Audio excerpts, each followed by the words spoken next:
नमस्कार, मैं पंकज प्रसून। दोस्तों, आज की कहानी शुरू करूं इससे पहले एक बड़ा दिलचस्प किस्सा है। बात 2014 की थी। मई का महीना था। नरेंद्र मोदी शपथ ले चुके थे। दिल्ली के हलकों में एक चर्चा थी और एक शिकायत भी। कांग्रेस अध्यक्ष सोनिया गांधी ने आडवाणी जी से कहा था कि यह आपने किसे बना दिया। अगर प्रधानमंत्री बनाना था ही बीजेपी में तो सुषमा जी को बना देते, अरुण जेटली को बना देते, वेंकैया नायडू को बना देते, ये नरेंद्र मोदी क्यों। और उसी वक्त एक कहानी चल पड़ी थी। हालांकि आडवाणी जी ने कुछ जवाब नहीं दिया इसका, लेकिन कहानी यह थी कि दिल्ली जो गैंग है, या उस वक्त दिल्ली की चौकड़ी कही जाती थी, दिल्ली की चौकड़ी किसी बाहरी के आने से परेशान है। दिल्ली का एक अपना स्वैग है, एलिट क्लब, न्यू दिल्ली, बंगले, लुटियंस दिल्ली।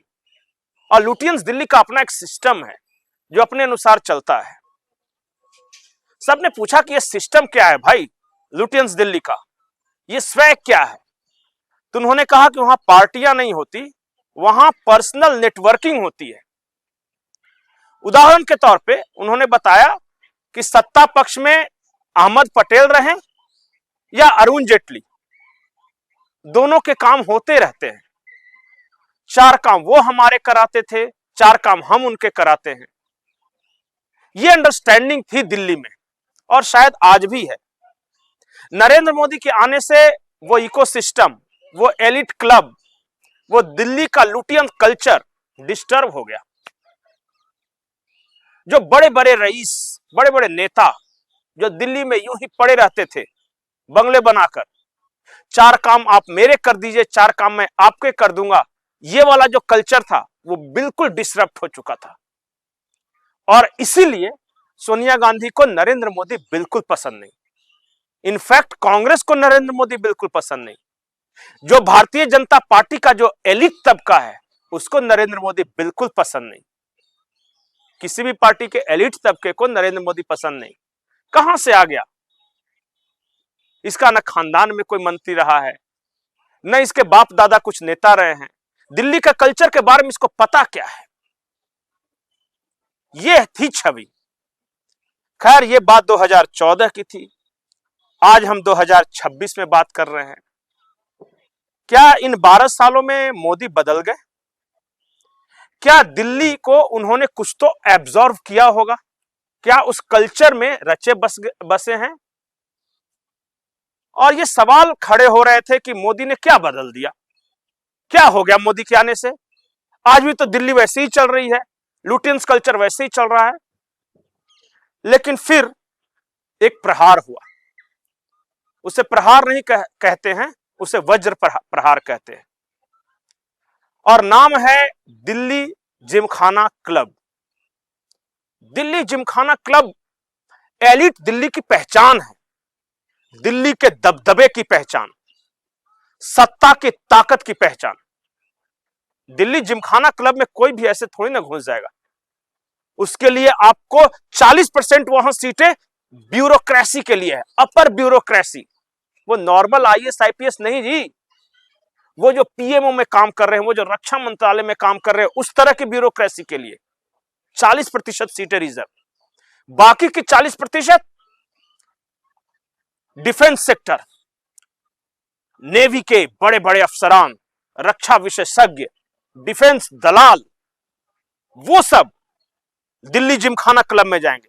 और सिर्फ 20% सीटें थी ना, यानी 100 के आसपास, वो हर साल दिखावे के लिए खोली जाती थी। लेकिन उसमें कौन आएगा? उन 20% में नेता आएंगे, बड़े बड़े उद्योगपति आएंगे। ये 1000-2000 करोड़ वाले का कोई वैल्यू नहीं है वहां पे। वहां के लिए चाहिए खानदानी रईस, तब आपकी एंट्री होगी। और दिल्ली जिमखाना क्लब में होता क्या था? वही जिसे मैंने दिल्ली का एलिट क्लास बताया। 4 काम आप मेरे कीजिए, 4 काम मैं आपके करूंगा। सेटिंग गेटिंग की जगह थी वो, आज भी है। इसलिए आज तक कोई उसे हटा नहीं सका। दिल्ली में लॉबिस्ट, लॉबिंग का नाम सुना है ना, फार्मा दलाल होते हैं, डिफेंस दलाल होते हैं, और भी न जाने क्या क्या, माइनिंग का अलग बिजनेस चल रहा है, बड़े बड़े रोड के कॉन्ट्रैक्ट्स, ये सब कहां से होंगे, 1000-2000 करोड़ के कॉन्ट्रैक्ट्स। तो उसके लिए जो ऊंची पहुंच, ऊंचे लोग चाहिए, और ऊंची पहुंच, ऊंचे लोग की एकमात्र जगह थी दिल्ली जिमखाना क्लब। अब मोदी सरकार ने दिल्ली जिमखाना क्लब पर प्रहार कर दिया, नोटिस भिजवा दिया, और यह कहा कि इस क्लब को खाली करना होगा, और समय भी नहीं दिया जी, 5 जून तक। नरेंद्र मोदी खाली करवा सकेंगे? राजीव गांधी तो नहीं करवा सके थे। राजीव गांधी के पास 400 से ज्यादा सीटें थी लोकसभा में, वो तो खानदानी अमीर भी थे। लेकिन कुंवर नारायण जासूसी कांड के बाद वो इतने क्षुब्ध हुए कि उन्होंने कहा कि दिल्ली जिमखाना आपको खाली करना पड़ेगा। नहीं करवा सके, क्योंकि पीएमओ में काम करने वाले बड़े अधिकारी भी दिल्ली जिमखाना क्लब के सदस्य हैं।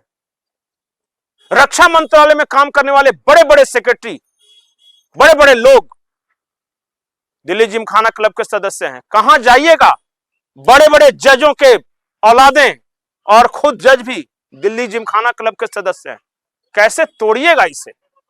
जाइएगा कहां? अदालतें ही तो जाइएगा, नियम कानून में के पास तो जाइएगा, वहां तो कलम उनकी होगी। इसलिए मैं बार बार कहता हूं कि नरेंद्र मोदी ने पंगा ले लिया, दिल्ली से पंगा ले लिया। एक साधारण घर का आया हुआ व्यक्ति, जिसको वोट ने भले ही प्रधानमंत्री बना दिया है, लेकिन 60 साल 70 सालों से राज करते हुए उस एलिट तबके पर हाथ डाल दिया। अब महाभारत होगा, जंग होगी, और बड़े महीन लोग होते हैं वो आपको मीडिया के सामने बयान नहीं देंगे, वो बोलेंगे नहीं, वो करते हैं। अभी आने वाले दिनों में देखिएगा, नरेंद्र मोदी की सरकार अचानक दिल्ली के इंग्लिश स्पीकिंग पॉपुलेशन के बीच बहुत खराब हो जाएगी।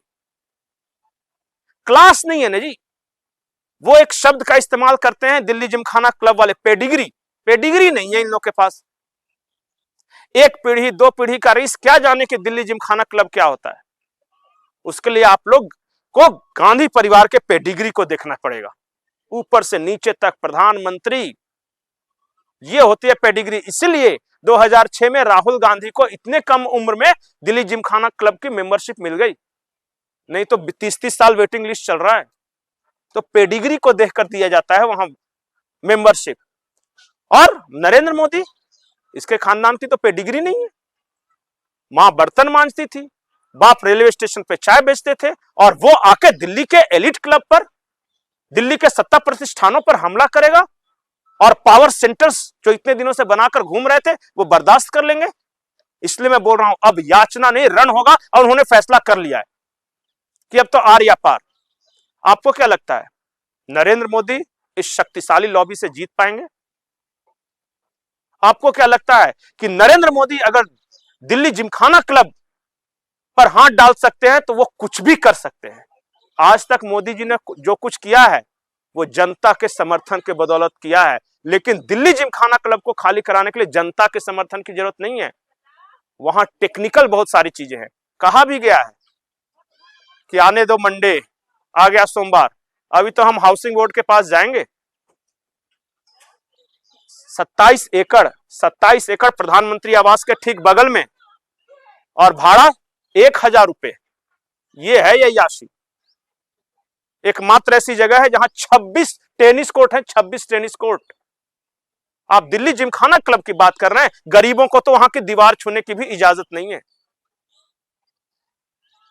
जवाहरलाल नेहरू इसके पैट्रन थे, और वो टहलते हुए उसी जिमखाना क्लब में जाते थे। और जब लाल बहादुर शास्त्री बने प्रधानमंत्री तो इंदिरा गांधी की चिट्ठियों ने उन्हें परेशान कर दिया, और लाल बहादुर शास्त्री की चिट्ठी अपने मुख्य सचिव को लिखी हुई आज भी सार्वजनिक रूप से अवेलेबल है। शास्त्री जी ने कहा कि मुझे 2 कमरे का मकान दे दो, क्योंकि इंदू को पसंद नहीं है। इंदू को क्यों नहीं पसंद था? कि जिस जिमखाना क्लब में मेरे पिताजी ने अय्याशियां की, ये लाल बहादुर शास्त्री वहां घुस सकेगा? लाल बहादुर शास्त्री क्या पेडिग्री है जी, खानदान क्या है उसका? तो भाई साहब, दिल्ली जिमखाना क्लब याद रखिएगा, और महाभारत याद रखिएगा। नरेंद्र मोदी ने दिल्ली के सबसे शक्तिशाली एलिट तबके से इस बार दुश्मनी मोल ली है।